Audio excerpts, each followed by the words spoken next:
Hello, NEET വഴി MBBS, BDS, BSc nursing all ഇന്ത്യയിലുള്ള കോളേജസിലേക്ക് admission നേടുന്നവരുടെ ശ്രദ്ധയ്ക്ക് NCC.NIC എന്ന വെബ്സൈറ്റിൽ നിങ്ങളുടെ അലോട്ട്മെന്റ്സ് സ്റ്റാർട്ട് ആകാൻ പോവുകയാണ്. സോ അലോട്ട്മെന്റ്സിന്റെ ഡേറ്റ് നിങ്ങൾ ഏറ്റവും പ്രധാനമായിട്ട് ശ്രദ്ധിക്കണം.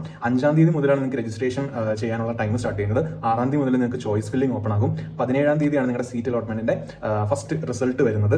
അപ്പം ഇതിന് പാരലായിട്ട് നിങ്ങളുടെ സ്റ്റേറ്റ് കൗൺസിലിംഗ്, പാരലായിട്ടല്ല കുറച്ച് കഴിഞ്ഞിട്ട്, അതായത് ഫസ്റ്റ് റൗണ്ടിന്റെ ഇടയിൽ വെച്ചാണ് നിങ്ങളുടെ നാട്ടിൽ, നമ്മുടെ കേരളത്തിലെ കൗൺസിലിംഗും സ്റ്റാർട്ട് ചെയ്യും. അപ്പം ഇനിയുള്ള മാസം നിങ്ങൾ വളരെയധികം ശ്രദ്ധിക്കേണ്ട ഒരു കാര്യമാണ്.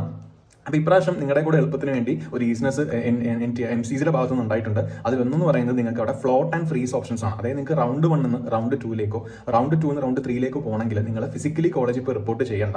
നിങ്ങൾക്ക് അപ്ഗ്രഡേഷന് വേണ്ടി ഓൺലൈനായിട്ട് തന്നെ സബ്മിഷൻ കൊടുത്താൽ മതിയാകും. അതിന്റെ പ്രോസസ്സ് ഞാൻ ജസ്റ്റ് ഒന്ന് എക്സ്പ്ലെയിൻ ചെയ്യാം. അതായത് നിങ്ങൾ ഫ്രീസ് ആണ് കൊടുക്കുന്നതെങ്കിൽ നിങ്ങൾക്ക് കിട്ടിയ കോളേജ് തന്നെ നിങ്ങൾ റീറ്റെയിൻ ചെയ്യുന്നു. നിങ്ങൾ ആ കോളേജിൽ ഫിസിക്കലി പോയി ജോയിൻ ചെയ്യണം. നിങ്ങൾ ഫ്ലോട്ട് എന്ന ഓപ്ഷനാണ് കൊടുക്കുന്നതെങ്കിൽ നിങ്ങൾ ഓൺലൈൻ വഴി ഡോക്യുമെന്റ് സബ്മിറ്റ് ചെയ്ത് വെരിഫിക്കേഷൻസ് കംപ്ലീറ്റ് ചെയ്താൽ മതിയാകും.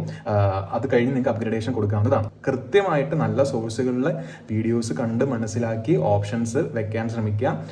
ഏറ്റവും ഇമ്പോർട്ടൻ്റ് ആയിട്ടുള്ള കാര്യമാണ് നിങ്ങൾ എങ്ങനെയാണ് നിങ്ങളുടെ ഓപ്ഷൻസ് വെക്കുന്നതെന്ന്. പ്രത്യേകിച്ച് ഈ ബ്രിമ്മിലൊക്കെ കട്ട് ഓഫ് ഉള്ളവർ ഏറ്റവും കൂടുതൽ ശ്രദ്ധിക്കേണ്ട ഒരു കാര്യമാണ് ഈ കൗൺസിലിംഗ് പ്രോസസ്സ് എന്ന് പറഞ്ഞിട്ട്. Very important step. അതുകൊണ്ട് തന്നെ പിന്നെ ഒരു കാര്യം ശ്രദ്ധിക്കണം. റൗണ്ട് 1 എന്ന് പറയുന്നത് ഫ്രീ എക്സിറ്റ് ആണ്. റൗണ്ട് 2 ചെറിയ പെനാൽറ്റി ഉണ്ടാകും നിങ്ങൾ എക്സിറ്റ് ചെയ്യുകയാണെങ്കിൽ. റൗണ്ട് 3 നിർബന്ധമായും നിങ്ങൾക്ക് കോളേജ് ജോയിൻ ചെയ്യേണ്ട ഇതുമായിരിക്കും. അപ്പോൾ അങ്ങനെയുള്ള കാര്യങ്ങളൊക്കെ ശ്രദ്ധിക്കണം. If you want A detail video നിങ്ങൾക്ക് ജസ്റ്റ് ഒന്ന് കമൻറ്റ് ചെയ്താൽ ഞാൻ അതിൻ്റെ പ്രോസസ്സ് ഒന്ന് എക്സ്പ്ലെയിൻ ചെയ്യാം. So thank you so much. ഈ ചെറിയ സമയത്തിൽ നമുക്ക് ആ എൻ്റയർ പ്രോസസ്സ് എക്സ്പ്ലെയിൻ ചെയ്യാൻ പറ്റില്ല. അതുകൊണ്ടാണ്. All the best. See you soon.